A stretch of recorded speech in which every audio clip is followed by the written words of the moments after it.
Hello friends, welcome to PHP Advanced Tamil Tutorial channel. போன கிளாஸில் பார்த்தோன்னா ஃபைல் எப்படி நம்ம ஒரு ஃபைலை க்ரியேட் பண்ணி அதில் எப்படி ரைட் பண்ணுறது அப்படின்னு பார்த்தோம். ஸோ அப்போ அதே மாதிரி ஒரு 3 வேரியபிள் வந்து க்ரியேட் பண்ணியிருக்கேன். ஸோ 3த்தையும் இப்போ வந்து அதில் சேவ் பண்ணி இப்போ ரன் பண்ணி பார்க்க போகிறோம். ஃபர்ஸ்ட் நான் 3 எழுதியிருக்கேன், சேவ் பண்ணிடுறேன். இது 3ம் பார்த்தோன்னா இப்போ வந்து நம்மளுக்கு ஜாயின் ஆகிட்டு நம்மளுக்கு கிடைக்கும். ஸோ ஃபைல் ஓப்பன் பண்ணுறேன். இப்போ நேம்ஸ் போகிறேன். பார்த்திங்கன்னா தெரியும், சீனுமணி மகேஷ் அப்படின்ட்டு வந்திருக்கு. ஸோ இந்த மாதிரி நம்ம வந்து ஒரு ஃபைலை வந்து ஈஸியாக க்ரியேட் பண்ணிவிட்டு நம்ம வந்து ரைட் பண்ணுறத நம்ம வந்து க்ரியேட் பண்ணிக்கலாம். இந்த இடத்துல பார்த்தோன்னா நீங்கள் வந்து /n அந்த மாதிரி கூட யூஸ் பண்ணிவிட்டு நம்ம வந்து நியூ லைன் வர மாதிரி கூட நீங்கள் நேம் ஆட் பண்ணிக்கலாம். இப்போதைக்கு இப்போ நம்ம அப்பேண்ட் பற்றி பார்க்க போகிறோம். இப்போ நான் சீனு அப்படின்ற ஒரு நேம் வந்து எடுத்துகிட்டு வாசன் அப்படின்னு கொடுக்குறேன். இப்போ வந்து இந்த இடத்துல அப்பேண்டை நான் யூஸ் பண்ணுறேன். ஸோ அப்பேண்ட் என்ன பண்ணுதுன்னு பாருங்கள். நான் சேவ் பண்ணிவிட்டு இப்போ ஃபைல் போகிறேன். ஸோ ரெஃப்ரெஷ் பண்ணிட்டு ஃபைல் போகிறேன் அண்ட் பேக் வந்துட்டு இப்போ நேம்ஸ்குள்ளே போகிறேன். பார்த்தீங்கன்னா சீனுமணி மகேஷ் அது ஆல்ரெடி இருக்குது. எக்ஸ்ட்ராவாக பார்த்தீங்கன்னா வாசன் அப்படின்றது வந்து ஆட் ஆகிருக்கு. ஆல்ரெடி இருக்கிற நேம்லேருந்து, அதாவது நம்மளோட ப்ரௌசரில் பார்த்திங்கன்னா அதெல்லாம் இல்லை, சாரி நம்மளோட எடிட்டரில். ஆனால் நம்ம அப்பேண்ட் யூஸ் பண்ணதோடனே ஆல்ரெடி இருக்கிறதோட சேர்ந்து நம்மளுக்கு வாசன் அப்படின்றது வருது. இப்போ நான் டபுள்யூ யூஸ் பண்ணுறேன், அதாவது ரைட் மட்டும். ஃபைல் போய்ட்டு இப்போ நான் நேம்ஸ் போகிறேன்.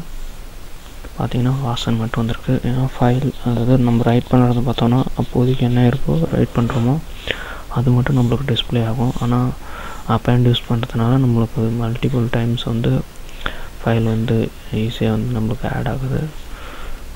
ஸோ நம்ம அந்த அப்பேண்டை வந்து ரியல் டைமில் எப்படி யூஸ் பண்ணலாம் அப்படின்றத வந்து வர டுட்டோரியல்ஸில் உங்களுக்கு எக்ஸ்பிளைன் பண்ணுறேன். ஒரு ஃபார்ம் மாதிரி க்ரியேட் பண்ணிவிட்டு இப்போது எக்ஸாம்பிளுக்கு இப்போ பார்த்திங்கன்னா நான் டபுள்யூ கொடுத்துருப்பேன்.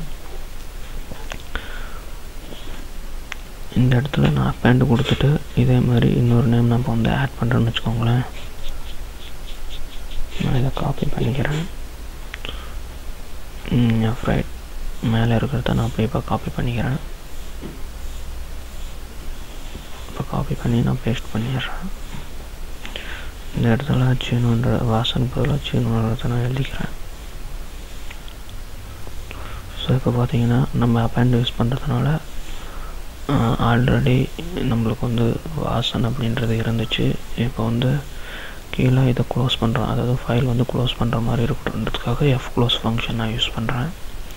ஸோ இப்போ நம்ம எதை க்ளோஸ் பண்ணுறோம் அப்படின்னா நம்மளோட ஹேண்டல் அப்படின்ற ஹேண்டல் அப்படின்ற வேரியபிளில் இருக்கிற ஃபைலவை. ஸோ இதுக்கு இப்போ வந்து நம்ம இதையெல்லாம் க்ளோஸ் ஆயிரும். இப்போ நம்ம வந்து நம்மளோட ஃபைல் பார்த்தோன்னா எம்டியாக இருக்குது. இப்போது அது வந்து நம்ம ரைட் ஆயிடுச்சு அப்படின்றதுக்காக நான் ஒரு எக்கோ ஃபங்க்ஷன் யூஸ் பண்ணி அதை ரைட் பண்ணிட்டோம் அப்படின்றத நான் இப்போ சொல்ல போகிறேன். ஸோ கொட்டேஷனுக்குள்ளார ரிட்டன் அப்படி நான் எழுதிடுறேன். இப்போ நான் இதை இப்போ சேவ் பண்ணிவிட்டு ரன் பண்ணி காட்டுறேன். நம்ம அப்பேண்ட் யூஸ் பண்ணிகிட்டு இருக்கோம். ஸோ நம்ம ஃபைல் வந்து கொடுத்தோடனே நம்மளுக்கு வந்து ரைட்டன் அப்படின்ட்டு வரும். ஸோ அப்போ நான் வந்து சேவ் பண்ணிடுறேன். நான் போய்ட்டு பேக் போய்ட்டு ரெஃப்ரெஷ் பண்ணுறேன். இப்போ ஃபைல் போனேன் அப்படின்னா பார்த்திங்கன்னா தெரியும், ரிட்டன் அப்படின்னு வந்துருச்சு. அதே டைமில் நேம்ஸ்குள்ளார ஆல்ரெடி இருந்த வாசனுக்குள்ளார சீனு வாசன் வந்திருக்கு. ஏன்னா நம்ம வந்து அப்பேண்ட் யூஸ் பண்ணியிருக்கோம். ஸோ இப்போ நான் அப்பேண்ட் எடுத்துகிட்டு மறுபடியும் ரைட் யூஸ் பண்ணுறேன்.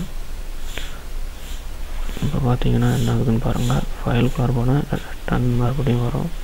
டேரெக்டாக நான் ஃபைலுக்குள்ளார போகாத போனேன் அப்படின்னா பார்த்திங்கன்னா நேம்ஸ் அதேமாதிரி வரும். இப்போ ஃபைலுக்குள்ளார போனதுன்னே ரிட்டன் வருது. ஸோ நேம்ஸ்குள்ளே போனீங்கன்னா இப்போ சீனு வாசன் அப்படின்னு வந்துடுது.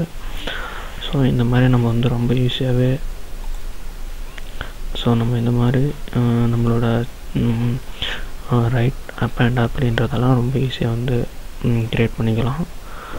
இப்போ அப்பேண்டுக்கு நான் வந்து இது சிம்பிளாக போட்டிருந்தேன். இப்போ இதுக்கு ஒரு ஃபார்ம் மாதிரி க்ரியேட் பண்ணி அதுக்கு எக்ஸாம்பிள் நான் வந்து காட்டுறேன். அப்போ வந்து உங்களுக்கு இன்னும் கிளியராகவே அண்டர்ஸ்டாண்ட் ஆகும்.